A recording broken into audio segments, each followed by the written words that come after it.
돈을 모아서 세워줘야죠. 세워져냈으면 우리가 집단 책임을 갖고 그냥 거기까지는 아직 못 나갔습니다만은 이게 정말 기독교가 회개를 해야 되는데 그래서 요즘 제가 이제 생각하는 게 이게 왜 기독교가 이렇게 됐을까라는 걸 생각하면 이게 지금 가장 큰 게 뭐 사실 여기서는 좀 이런 얘기를 좀 하기가 좀 뭐하긴 한데 이게 이제 유일신이거든요. 우리가 믿는 신은만 진짜 신이고 다른 건 다 가짜 신이다. 근데 이게 지금 문제예요. 근데 지금 세계가 같은 이 아브라함을 조상으로 하는 지금 구약 성서를 똑같이 하는 유태교, 기독교, 이슬람교 이 세 3대 이 종교가 서로 똑같은 하나님을 갖고 다 자기들만이 유일하다. 그래서 계속 전쟁하고 싸우고 그래서 이게 과연 정말 다른 가르침인가? 정말 그게 정말 우리가 믿는 하나님께서 원하시는 일인가? 예? 세 자식이 있는데 세 자식이 내 아버지가 같은 아버지라고 하면 좋은데 자기가 믿는 아버지가 진짜 아버지고 너네 아버지는 잘못된 아버지라고 이렇게 하고 있으니 이걸 바꾸지 않고서는 근본적으로 이런 일들이 앞으로도 계속 일어날 수 있다는 거죠.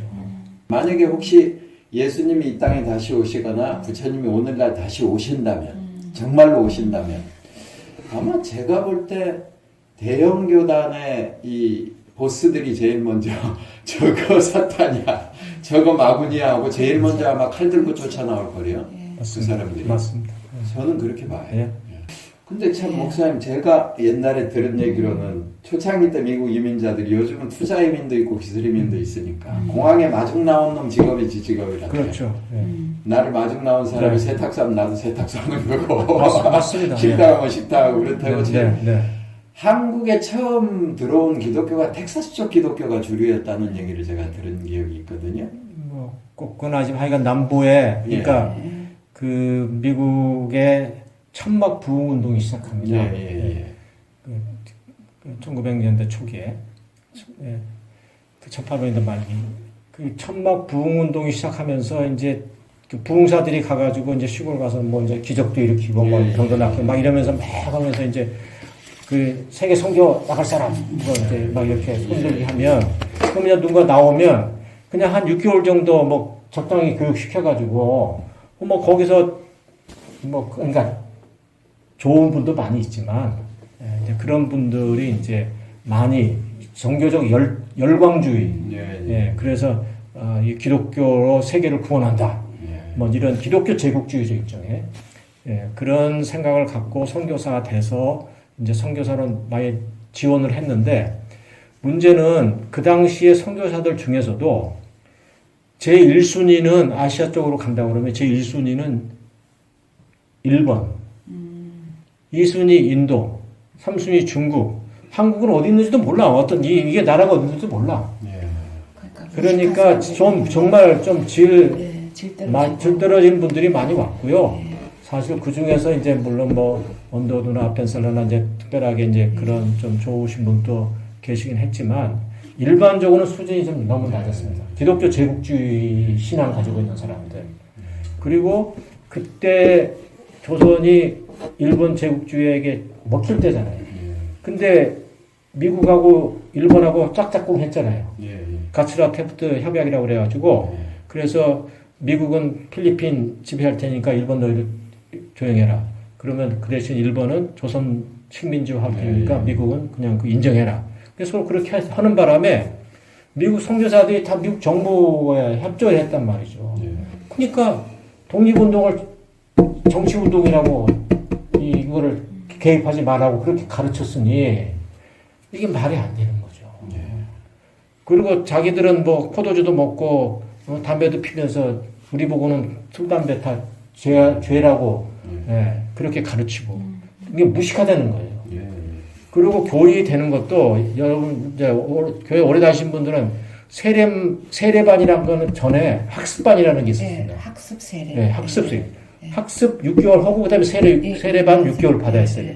근데 학습이라는 제도는 외국에는 없는 제도입니다. 그러니까 선교사들이 너희들은 무식한 놈들이니까 이거 해야 된다. 그렇게 우리를 무시하고, 그리고 우리의 종교를 그렇게, 무시하고, 경멸하고, 이게, 그래서 사실은 지금 한국 교회가 갑자기 숫자로 성장했지만, 너무나도 질이 떨어져 있는 거예요.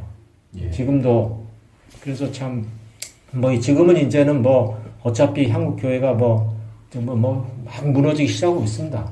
예. 지금 가면 대형교회 어디 가면 거의 노인네들, 예. 70세 된 분들이 거의 다 지금 자리에 차지하고 있고, 청년들은 예전에는 한 몇 년 전까지만 해도 개독교니, 목사고, 먹사니, 평신도 보고 병신돈 이렇게 비난했어요. 예. 그건 지금 비난하는 소리도 없었어요. 예. 왜? 관심이 없는 거죠. 관심이 없어. 너네끼리 잘해라. 그렇지. 이제는 네가 가든지 말든지 우리는 상관하지 않겠다. 이제 이렇게 돼버렸어요. 그러니까 젊은이 없죠. 다 노인들만 계시죠. 아니, 그러면 한 10년 있으면 뻔한 거 아닙니까? 이거는 불교도 그렇게 그럴 수 있고, 저희 한국 개신교도 지금 문제입니다. 저는 이제 종교의 유통기한은 앞으로 한 10년이다 이렇게 보고 있고, 또 하나는 이렇게 불교도 열심히 기도하고 기복을 하는 종단은 사람들이 지금 모이거든요. 그걸 제가 이제 꼭 정확한 분류는 아니겠으나 부흥회를 중심으로 한 기독교와 이성적으로 이렇게 설교를 하고 교육을 하는 그런 것과 좀 이렇게, 저는 어쨌든 수행을 중심으로 해서 좀 깔아앉힙시다, 내려놓읍시다, 한발 올려씁시다 이러는데, 문전성시를 이루는 데는 그들의 욕망을 막 부채질해줘야 보인단 말이죠. 비아짱 올리는데. 그렇지. 네가 돈을 내야 네 아들이 시험에 붙고 병이 낫고 이게 저희 가서 기도하면 아들 난다, 이게 말이 되나? 생명계가 둘 나면 하나는 암컷이고 하나는 수컷이지, 이런 말도 안 되는 대형 사기극에다 넘어간단 말이에요. 그래서 부흥회를 중심으로 하는 것들도 조금 제가 잘 몰라서 여쭤보는 게, 좀 필요하기도 하겠지만 그런 정서적인 부분들이 좀 문제가 좀 있는 거 아닌가, 이런 생각을 좀 들게요. 정말 많습니다. 예. 그러니까는 토창기 선교 초기에는 그게 부흥회라 하지 않고 이제 사경회라고 해서 성서 말씀을 잘 배우고 이랬는데, 그때는 이제 주로 그래도 일종의 나라를 빼앗긴 데 대한 울분, 네. 그러면서 이제 서구에 대한 어떤 좀 기대는 그런 이제 민중들의 그게 있었기 때문에 이제 기독교가 좀 그렇게 성장을 했지만, 결국은 이제 일본 식민 제도에 많이 이제 같이 이제 하면서 좀 그런 주체적 자주 독립 정신이 많이 사라지고 그냥 개인의 영달만 추구하는 그런 좀 사적 종교로 교회가 많이 변질을 했죠. 근데 지금 그 예수께서 본래 가졌던 성전에 들어가서 채찍을 휘두르고 도둑들의 소굴로 만들었다, 하나님의 의로움을 잊어버렸다, 이제 이렇게 하셨던 예수의 정신, 그리고 특별히 예수가 활동했던 갈릴리라는 지역이 오늘날로 말하면 광주 같은 예. 그런 저항의 예. 본거지였거든요. 가난한 사람들이 살아가는 그런, 거기서 하나님 나라 운동을 펼쳐지기 때문에 이런 하나님의 의로움을 실질적으로 행하는 그런 이 어떤 거대한 지금 욕망 자본주의가 지금 거대하게 밀려와가지고 지금 우리 현대인들이 정말 뭐 때문에 살아가는지, 살아가는 삶의 본질을 잃어버렸어요, 다 그냥. 지금은 황금이 유차고 황금이 신입니다. 네네. 그냥 물건 말하지 마. 물건을 뭘 사느냐. 그냥 카톡 이거 보면서 요즘 가서 젊은 사람들이 카톡 올 때 뭘 보는지 보세요. 맨날 쇼핑하는 무슨 옷, 무슨 이런 거 보고 있었죠. 그러니까 우리 지금 인간들이 완전히 지금 홀려버렸습니다. 상품에 홀려버렸어요. 신상품에 홀려버렸어요. 그래서 값싸고 뭐 좀 새로운 거나 하려면 그거 구입하고 하는 이런 또 뭐 이상한 브랜드 무슨 집사님 뭐 무슨 브랜드 그런 거 안 좋아하세요? 뭐 가방 브랜드 나이스. 자, 그러니까 지금 우리 정말 얼이 빠져버렸어요. 얼이 빠져버렸어요. 정신을 제대로 차리면 자본주의가 안 굴러가니까 맞습니다. 끊임없이 못 차리게 해야 돼. 네, 맞습니다. 저희 남편 성이 정씨입니다. 그래서 제가 정신 차리고 있습니다. 목사님 굉장히 최근에 자전거 순례 하신 거죠? 국도 순례인가? 예. 보이시고. 네. 이번에 세월호 관련해서 그 세월호 있었던 팽목항. 팽목항까지 가는 거 있는데 광주까지 가는 거 있는데 시작은 그 학교 단원고, 단원고. 안산에서부터 출발해서 광주까지 자전거로 우리 목사들이 한 20여 명 그렇게 갔었습니다. 이제 마지막으로 목사님 아까 이제 선임 유통기한 얘기하셔서 제가 뜨끔하시던데 하여튼 어떤 좀 그 활동을 좀 하시면서 목사님께서 좀 요즘을 보내고 싶으신 건지. 저는 제가 이제 외국에 이제 살면서 외국 사람들이 어디서 왔냐 그러면 한국에서 왔다 그러면 의뢰 묻는 게 노스 사우스 북에서 왔냐 남에서 왔냐. 그냥 처음에는 당연히 남에서 왔지 이렇게 대답을 했어요. 근데 가만히 지나다 보니까 쟤네들이 모르는 게 아니야. 네. 북에서 올 사람이 못 나오잖아요. 그거 다 아는데 그거를 나한테 물어서 이게 보니까 이놈들이 나를 조롱하고 있구나. 그게 조롱의 의미입니다. 네, 조롱의 의미가 거기 섞여 있는 거예요. 그래서 내가 그 다음부터는 이제 완 코리아에서 왔다든가 이제 센트럴 코리아에서 왔다. 센트럴 코리아 어디냐. 네, 그런 식으로 답변하고 다녔는데요. 지금 우리나라가 자살률이 지금 10년 전부터 세계 1위예요. 청소년, 노인. 전체 자살률이 지금 세계 1위인데 2위하고 격차도 엄청나. 2배 이상 2위하고 격차가 납니다. 그러면 당연히 우리가 질문을 던져야 되지 않습니까? 아니, 왜 자살하는가? 우리가 50년대, 60년대 그 가난한 시기에 자살한 사람이 있었습니까? 없었습니다. 그러면 지금 이렇게 세계 10대 경제 대국이 됐는데 못 먹어서 자살한 사람이 있습니까? 없습니다. 노숙자가 자살하면 노숙자 자살 안 합니다. 그럼 도대체 왜 자살이 어디서 생긴 거냐?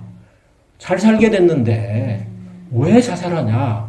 라는 거를 곰곰이 뿌리를 찾아가 생각해 보면 개인적인 이유는 있어요.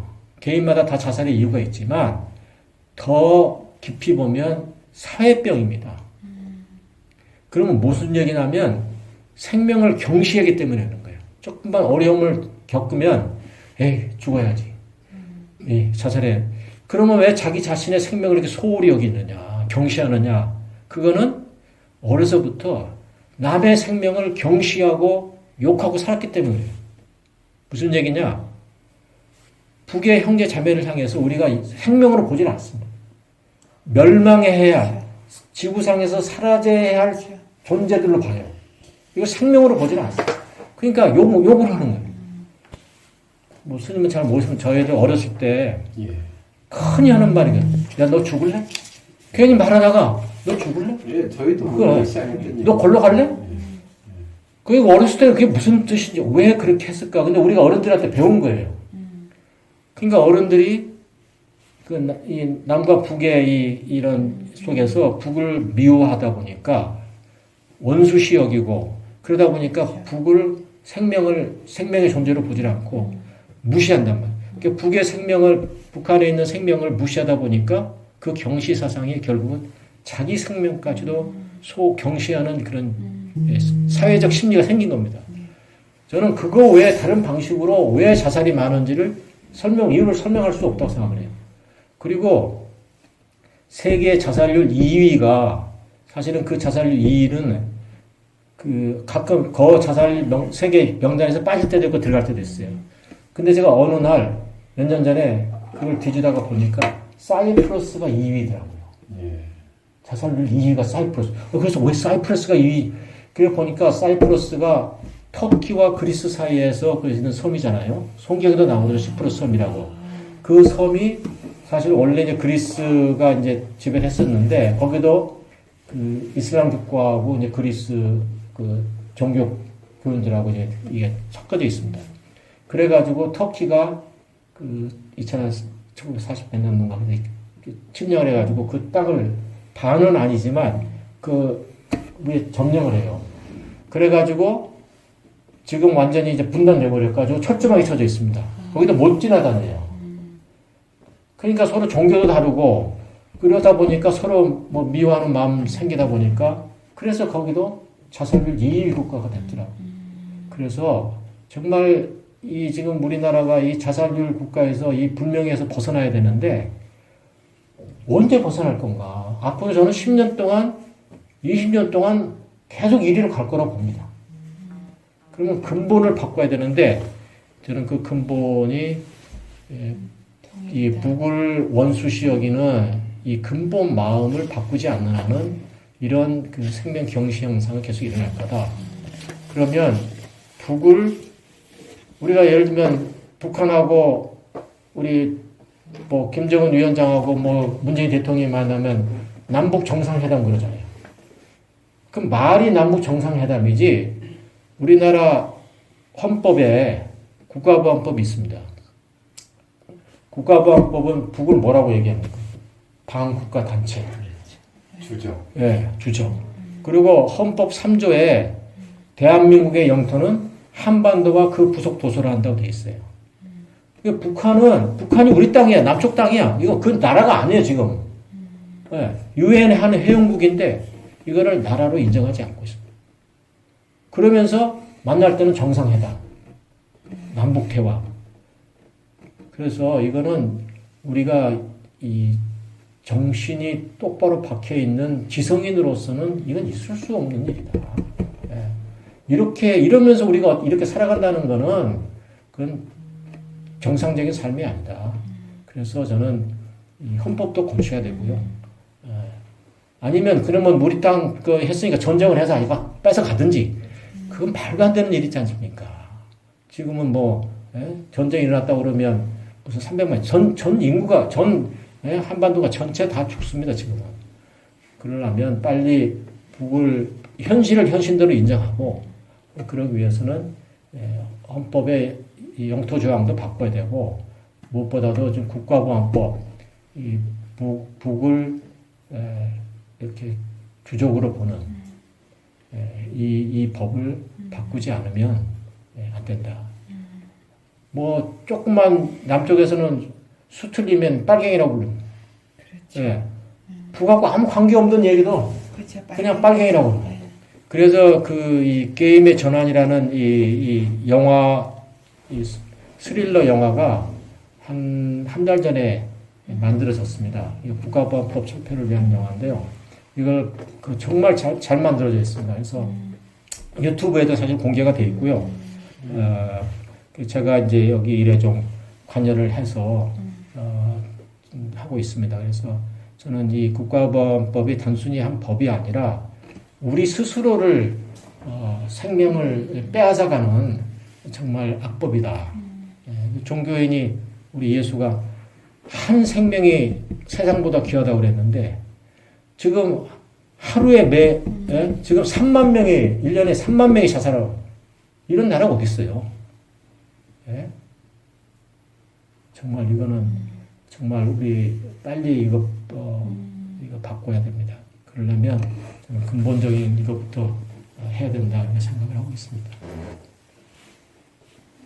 그 평화 순례자이면서 신학자이신 우리 조은정 목사님의 열렬한 그 통일 이야기를 저는 듣는 것 같았었습니다.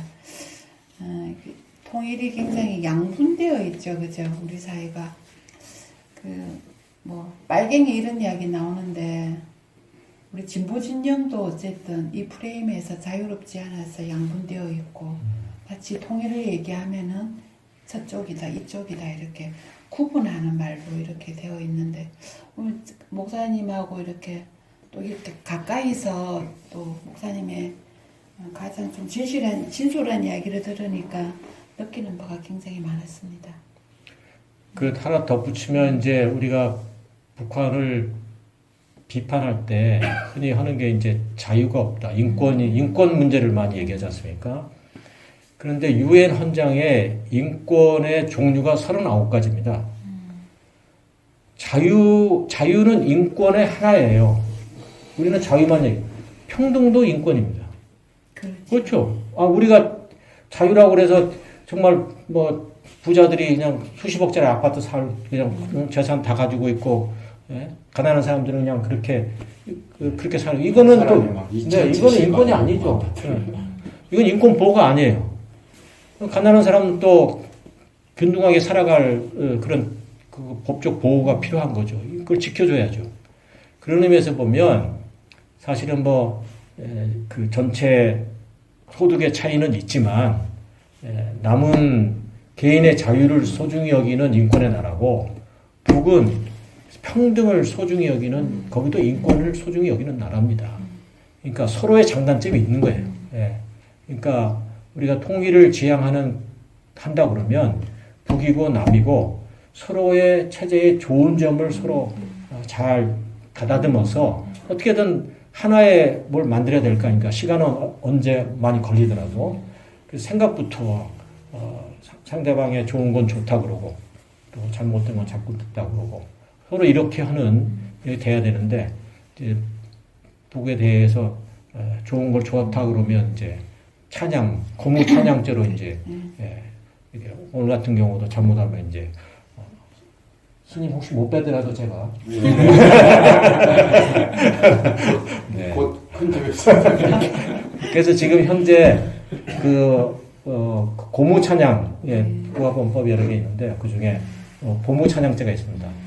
이거는 좀 바꿔야 된다. 그래가지고 지금 국회의원 15명이 그 법안을 만들어서 지금 법사위원회에 올라가 있습니다. 그러니까 우리가 기도하고 많이 좀 해서 다는 못하더라도 그런 거 잘못된 거 좋은 거 좋다고 그래야지. 그걸 뭐 계속 그걸 욕만 하고 있으면 그게 뭐 하는 거예요. 좋다고 그래야죠. 잘된 거 잘한다고 그러고. 맞습니다. 네. 그런 의미에서 그건 고무 찬양이 아니다. 있는 거 있는 대로 그냥 얘기하는 거죠. 네. 그래서 그런 잘못된 독소 조항들은 이번에 좀 바꿔질 수 있도록 좀 우리가 서로 기도하고 좀 잘 됐으면 좋겠습니다. 이번 기회에. 저희가 둔감한데 남한은 체제가 어떻게 돼? 민주주의 아니거든요. 북한은 공산주의 아니네. 그거는 X는 X끼리 먹고 Y는 Y끼리 먹어야 되는 거거든요. 남한이 민주주의면 북한은 인민민주주의고 남한이 자본주의라고 그럴 때 북한은 공산주의야. 이렇게 얘기가 맞는 거예요. 그렇죠. 근데 우리는 맨날 남한은 민주주의인데 북한은 공산주의야 이러거든요. 그 용어를 이렇게 섞어서 프레임을 꾸리는 사람들이 노리는 의도도 있을 거라고. 맞습니다. 근데 우리는 그런 얘기에 너무 익숙해져서 그것도 참 사실은 바꿔야 되는 대비. 요즘은 북은 이제 공산주의라는 말 안 쓰고 사회주의라는 말로 사회주의라고 말을 쓰죠. 무리식 사회주의. 저도 잘 모르겠습니다. 가보긴 했지만 살아보질 않아서 남한은 자본민주주의 같아요. 돈만 좀 자유로운 거. 욕망 자본 민주주의. 풀리면 이제 바꾸도록 하겠습니다. 목사님 언제 우리 스님하고 기회 되시면 폭력당 한번 가봐야 안 되겠습니까? 그렇죠. 생각만 해도 가슴이 뛰죠, 막. 그날이 속히 와야죠. 지금 유튜브로 시청하고 계시는 전 세계 평화 운동가들을 위해서 어떻게 좀 하면 좋겠다는 걸 조금 간단하게 영어로 해주시면 어떨까요? 하여간 제가 좋아하는 평화에 관련한 그 말이 제가 누구였는지를 잃어버렸습니다만은 우리가 평화를 그렇게 외치는데도 왜 평화가 오지 않는가? 그거는 전쟁을 할 때는 목숨 걸고 전쟁한다. 그런데 평화를 외치는 사람들이 자기 목숨을 걸지는 않는다. 예, 그 말을 항상 저도 이제 생각하는데 평화를 추구하다 보니까 너무 안정적으로만 찾는다는 거죠. 그렇게 해서는 평화가 오지 않는다는 거죠. 평화가 소비가 되는 것 같아. 실제로 어떤 행동, 액션을 하지 않으면서. 네. 네. 그래서 그 평화를 추구하는 사람도 정말 결사적으로 평화를 찾아 나서야 된다. 일궈내야 된다. 평화는 만들어내야 된다. 저는 그렇게 생각합니다.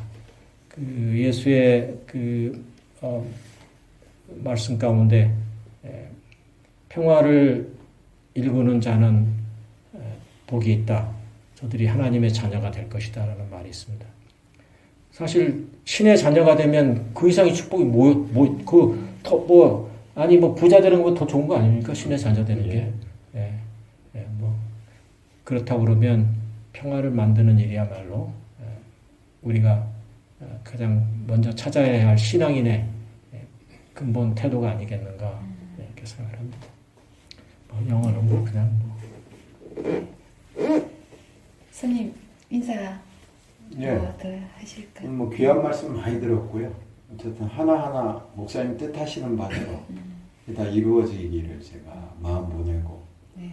또 그 이루어지는 게 전체 모든 존재들을 위해서 이루어진 일이고 바람직한 일이고 행복한 일이니까 어쨌든 저도 한 손이라도 보탤 일이 있으면 보태겠고 어쨌든 다 이루어지시기를 바랍니다. 같이 또 손잡고 함께 하실 일 있으면 예. 기꺼이 예. 큰 집 가는 것도 두려워하지 않고 예. 네. 네. 상가연 독자 여러분, 시청자 여러분 고맙습니다. 오늘 제 5회째죠. 우리 평화운동가 순례자 조헌정 목사님을 모시고 얘기 나누었습니다. 다음 두 주 뒤에 또 뵙기로 하겠습니다. 네, 이것으로서 마치겠습니다. 네, 평안하십시오. 안녕하세요.